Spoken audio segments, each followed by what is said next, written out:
You ask Tiger to solve. This deals with linear equations with one unknown. The final result is x equals 8/3. Let's solve it step by step. Group all constants on the right side of the equation. Subtract 16 from both sides. Group like terms. Simplify the arithmetic.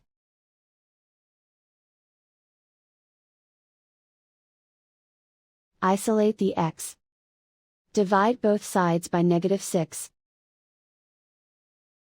Cancel out the negatives. Simplify the fraction. Cancel out the negatives. Find the greatest common factor of the numerator and denominator. Factor out and cancel the greatest common factor. And so the final result is x equals 8/3.